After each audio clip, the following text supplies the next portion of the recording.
प्रभु यीशु क्रिस्त में प्यारे भाइयों और बहनों, आप सभी को जीवित प्रभु यीशु का विशेष अभिषेक और आशीर्वाद। माता कलीसिया इन दिनों में हम सभी को आमंत्रित कर रही है कि हम ईश्वर के विशेष सर्वोत्तम वरदान पवित्र आत्मा पर मनन चिंतन करें। हम पिछले कुछ दिनों से यूहन्ना का सुसमाचार अध्याय 14 और उसका वचन 15 और 16 निरंतर पढ़ते आ रहे हैं और उस वचन में पवित्र आत्मा ने ईश्वरीय प्रज्ञा की जो परतें छुपाई हुई हैं उन पर हम मनन कर रहे हैं। और आज इसी कड़ी में हम पवित्र आत्मा के व्यक्तित्व पर मनन करेंगे। यूहन्ना का सुसमाचार अध्याय 14 वचन 15 और 16 प्रभु यीशु अपने प्रेरितों से कहते हैं, यदि तुम मुझे प्यार करोगे और मेरी आज्ञाओं पे चलोगे तो मैं पिता से प्रार्थना करूंगा और वह तुम्हें एक सहायक प्रदान करेगा, एक दूसरा सहायक प्रदान करेगा जो सदा तुम्हारे साथ रहेगा। हमने पिछले कुछ दिनों में इस दूसरा सहायक पर काफी मनन किया है कि दूसरा के लिए यूहन्ना ने जो शब्द का प्रयोग किया अपने सुसमाचार में वो था आलोस, जिसका मतलब है एक ऐसा सहायक जिसका तत्व संपूर्ण रूप से पहले वाले के समान है। तो ये पहला सहायक कौन है? ये पहला सहायक स्वयं प्रभु यीशु मसीह है और उसी सहायक के तत्व के समान एक दूसरा सहायक पवित्र आत्मा हमें प्रदान किया गया है। तो जब हम पवित्र आत्मा को बार बार कह रहे हैं कि पवित्र आत्मा ये जो अग्नि है या जल है, ये सब कुछ पवित्र आत्मा के स्वरूप के सिर्फ प्रतीक मात्र है। स्वयं पवित्र आत्मा यीशु के समान एक जीवंत व्यक्ति है। किसी भी व्यक्ति के कुछ विशेष लक्षण या गुण होते हैं। वो सांस लेता है, बोल सकता है, समझ सकता है, निर्णय ले सकता है, मार्गदर्शन कर सकता है। तो आज इन्हीं कसौटियों पर हम देखेंगे कि किस प्रकार पवित्र वचन हमें बताता है कि पवित्र आत्मा एक जीवंत व्यक्ति है, आपके मेरे जैसे, लेकिन उससे भी ज्यादा स्वयं प्रभु यीशु के जैसे, और इसीलिए हर प्रकार से पवित्र आत्मा हमारी सहायता कर सकता है।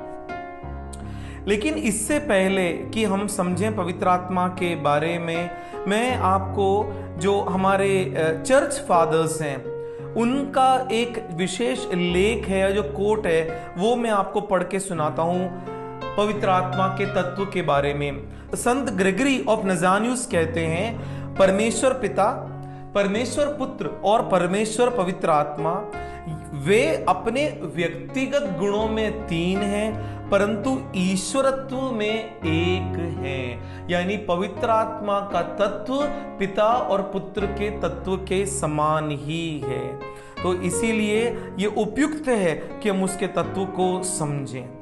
सबसे पहले पवित्र आत्मा एक जीवंत व्यक्ति है। यूहन्ना के सुसमाचार में मैंने आपको पहले भी बताया कि पवित्र आत्मा के तत्व के बारे में कलीसिया को सबसे ज्यादा महत्वपूर्ण जानकारी यूहन्ना के सुसमाचार के द्वारा अलग अलग भागों में मिलती है और विशेषकर अध्याय 14, 15 और 16 में हम विस्तृत रूप से पवित्र आत्मा के तत्व के बारे में स्वयं प्रभु यीशु के मुख से सुनते हैं। वो पवित्र आत्मा के बारे में, उसके कार्यों के बारे में, उसके स्वरूप के बारे में विभिन्न विभिन्न बातें बताते हैं। और वहां पर प्रभु यीशु कहते हैं वह जब आएगा, वह पवित्र आत्मा को किसी पक्षी या किसी निर्जीव वस्तु के तरह नहीं देखते हैं या नहीं बोलते हैं। एक जीवंत व्यक्ति को जैसे हम संबोधित करते हैं वैसे ही प्रभु यीशु कह रहे हैं कि वह जब आएगा तब तुम्हें संपूर्ण सत्य की ओर लेके जाएगा। तो एक जीवंत व्यक्ति जो है वह पवित्र आत्मा है। रोमियो के नाम संत पौलुस का पत्र अध्याय 8 और वचन 26 वचन में पौलुस कहता है, पवित्र आत्मा हमारी दुर्बलताओं में हमारी सहायता कर सकता है। एक मनुष्य की सहायता दूसरा मनुष्य ही कर सकता है। कोई जीव या कोई जंतु या कोई प्राणी या कोई ऐसी चीज नहीं कर सकता जिसमें जीवन नहीं हो। इसलिए पवित्र आत्मा एक जीवंत व्यक्ति है। मनुष्यों की यानी एक जीवंत व्यक्ति की एक और सबसे बड़ा जो विशेषता है वो ये है कि हम बोल सकते हैं, अपनी बातों को प्रकट कर सकते हैं। इसी प्रकार पवित्र आत्मा बात करते हैं, पवित्र आत्मा बोल सकते हैं। सामुएल का दूसरा ग्रंथ अध्याय 23 और वचन 2 वचन कहता है, यहोवा का आत्मा मेरे द्वारा बोलता है, उसका वचन मेरी जीभ पर है। पवित्र आत्मा अपने नबियों के द्वारा, प्रेरितों और पुरोहितों के द्वारा हमसे बात करता है। प्रेरित चरित्र अध्याय 8 और वचन 29 में हम पढ़ते हैं कि पवित्र आत्मा ने फिलिप से कहा, उस रथ के पास चले जाओ, उस रथ के पास जाओ। और उसके बाद में हम पढ़ते हैं प्रेरित चरित्र अध्याय 2 और 19 में पवित्र आत्मा ने पेतरुस से कहा कि देख तुझे 3 मनुष्य ढूंढ रहे हैं। तो पवित्र आत्मा बात करते हैं, निरंतर हमसे बात करते रहते हैं। और प्रेरित चरित्र अध्याय 13 और 2 में पवित्र आत्मा फिर कहते हैं, जब वे उपवास और प्रभु की आराधना कर रहे थे तब पवित्र आत्मा ने कहा, बरनबास और शाऊल को मेरे लिए अलग कर दो।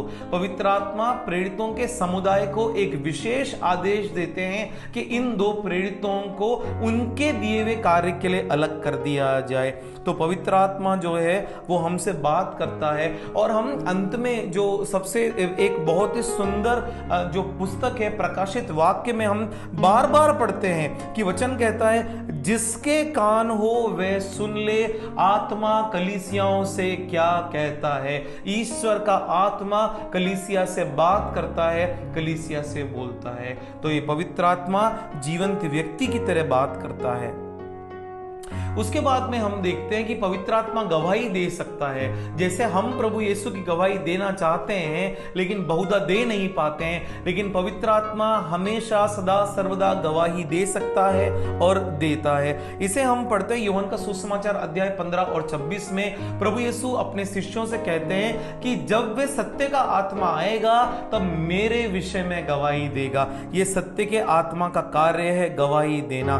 और पहला यूहन्ना 5 और 6 में हम पढ़ते हैं, आत्मा ही गवाही देता है क्योंकि आत्मा सत्य है। तो आत्मा किसी भी जीवंत व्यक्ति की तरह गवाही दे सकता है। एक मनुष्य का दूसरा एक और बहुत बड़ा लक्षण जो होता है वो ये कि हम वेदना महसूस कर सकते हैं, दुख महसूस कर सकते हैं। जब चीजें हमारे अनुकूल नहीं होती तो हमें पीड़ा होती है, हमें दुख होती है। और वचन कहता है कि पवित्र आत्मा को भी दुख होता है। इफिसियों के नाम पौलुस का पत्र अध्याय 4 और वचन 30 पौलुस कहते हैं, परमेश्वर के पवित्र आत्मा को शोकित मत करो, ऐसा कोई कार्य मत करो जिससे पवित्र आत्मा शोकित या दुखी हो जाए। और पुराने विधान यशायाह का ग्रंथ अध्याय 63 और वचन 10 में भी हम यही बात पढ़ते हैं कि उन्होंने विद्रोह किया और ईश्वर के पवित्र आत्मा को दुखी कर दिया।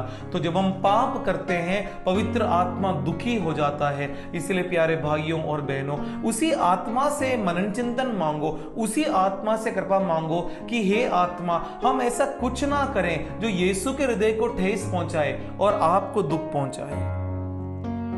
एक और बहुत शक्तिशाली जो मनोभाव होता है जीवंत मनुष्य का कि वो प्रेम कर सकता है, दूसरों से प्रेम कर सकता है। और वचन में हम बार बार पढ़ते हैं कि पवित्र आत्मा भी प्रेम करता है। और इसके लिए सबसे सुंदर और सशक्त और शक्तिशाली वचन है रोमियो के नाम पौलुस का पत्र अध्याय 5 और वचन 5। पौलुस कहता है, ईश्वर का प्रेम पवित्र आत्मा के द्वारा हमारे हृदयों में उंडेल दिया गया है। जब पवित्र आत्मा आते हैं तो हमें ईश्वर के प्रेम से भर देते हैं। जिस प्रकार मैं अपने पुत्र पुत्रियों सगे संबंधियों से प्रेम करता हूं, उसी प्रकार से पवित्र आत्मा हमसे प्रेम करते हैं। और कलीसिया का एक बहुत बड़ा संत है, संत थॉमस एक्विनास, वो कहते हैं पवित्र आत्मा पिता और पुत्र के बीच के प्रेम का बंधन है। तो पवित्र आत्मा स्वयं प्रेम तत्व है।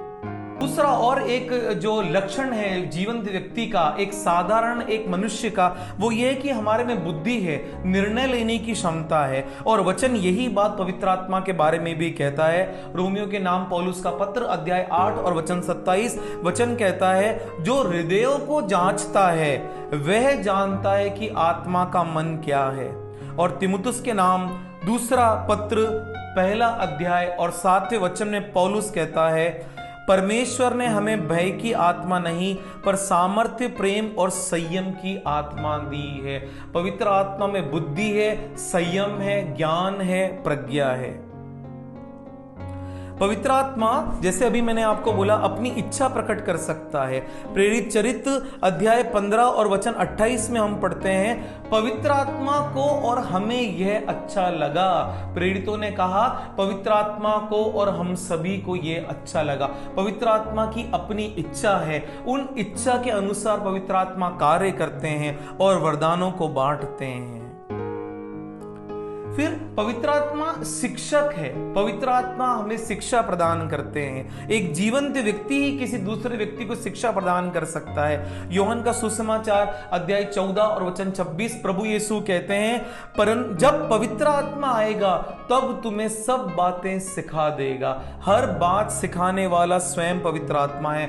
और कुरिन्थियों के नाम पौलुस का पत्र अध्याय 2 और वचन 13 में पौलुस कहता है, हम ऐसी बातें सिखाते हैं जो मानवीय बुद्धि नहीं परंतु पवित्र आत्मा के द्वारा सिखाई गई है। पवित्र आत्मा ने अपनी विशेष कृपा और दिव्य योजना में प्रेरितों को जो कुछ भी सिखाया, प्रेरितों ने अपना जो पवित्र आत्मा के प्रति जो आज्ञा है उसको मानते हुए कलीसिया को भी वो सब कुछ सिखाया है। और अंत में एक सबसे सर्वोत्तम गुण कि वो जीवंत व्यक्ति तो है लेकिन वो परमेश्वर है। परमेश्वर होने का 3 या 4 मुख्य गुण हैं, उन पर हम मनन करते हैं। ओमनी प्रेजेंट, पवित्र आत्मा सर्वव्यापी है, सर्व जगह विद्यमान है। भजन संहिता 139 वचन 7 से 12 में हम पढ़ते हैं कि स्रोतकार कहता है कि हे ईश्वर, मैं तेरी आत्मा से भागकर कहां जाऊं। सर्वत्र पूरे विश्व मंडल में, सृष्टि के हर कोने कोने में पवित्र आत्मा विद्यमान है। पवित्र आत्मा सर्वव्यापी है, उनके परमेश्वर होने का प्रथम गुण है। उसके बाद में हम पढ़ते हैं पवित्र आत्मा सर्वज्ञ है, ही इज ओमनीसेंट, सब कुछ जानने वाला है पवित्र आत्मा।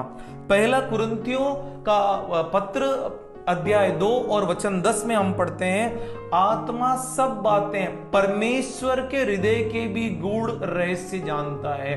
पवित्र आत्मा सर्वज्ञ है। उसके बाद में पवित्र आत्मा सर्वशक्तिमान है, ही इज ओमनीपोटेंट, उसकी शक्ति के परे कोई शक्ति इस संसार में व्याप्त नहीं है। जकरयाह का ग्रंथ अध्याय 4 और वचन 6 में हम बार बार पढ़ते हैं एक बहुत ही शक्तिशाली वचन कहता है, ना तेरे सामर्थ्य से और ना तेरी शक्ति से, सिर्फ मेरी पवित्र आत्मा के द्वारा ये हो पाएगा। ये है पवित्र आत्मा की शक्ति। और अंत में हम सुनते हैं पवित्र आत्मा अनंत है, जिसके विस्तार का कोई ओर या छोर नहीं है। इब्रानियों के नाम पत्र में लेखक कहता है अध्याय 9 वचन 14 में, मसीह ने अनंत आत्मा के द्वारा अपने आप को परमेश्वर के सामने निर्दोष अर्पित किया। अनंत आत्मा के द्वारा। प्रभु यीशु में प्यारे भाइयों और बहनों, पवित्र आत्मा के तत्व के बारे में हम अपनी मानवीय बुद्धि से ना तो कुछ समझ सकते हैं, ना उस पर मनन कर सकते हैं, ना कोई गूढ़ रहस्य हमें पता चल सकता है। ये स्वयं पवित्र आत्मा है जो अपनी कृपा और अपने प्रेम द्वारा हम तुच्छ मानवों पर यह सब कुछ प्रकट करता है। तो विशेषकर इन दिनों में जब कलीसिया पवित्र आत्मा के एक नवीन आगमन के लिए निरंतर प्रार्थनारत है, आप सभी भी अपने परिवारों में निरंतर पवित्र आत्मा से प्रार्थना कीजिए कि हे जीवंत आत्मा, जल के रूप में या अग्नि के रूप में नहीं या वायु के रूप में नहीं, हम एक जीवंत व्यक्ति के रूप में आपको अपने पास में, अपने साथ में महसूस करना चाहते हैं। और पवित्र आत्मा यीशु के नाम पर आप सभी को विशेष अभिषेक और आशीर्वाद प्रदान करे। विशेष प्रार्थना करो कुंवारी मरियम से, उन्होंने प्रार्थना किया, पवित्र आत्मा कलीसिया पे उतर आया। वही कुंवारी मरियम प्रार्थना करे और आप सब पर भी, कलीसिया पर भी पवित्र आत्मा उतर आए। पिता और पुत्र और पवित्र आत्मा के नाम पर आमीन। आप सभी को जय यीशु।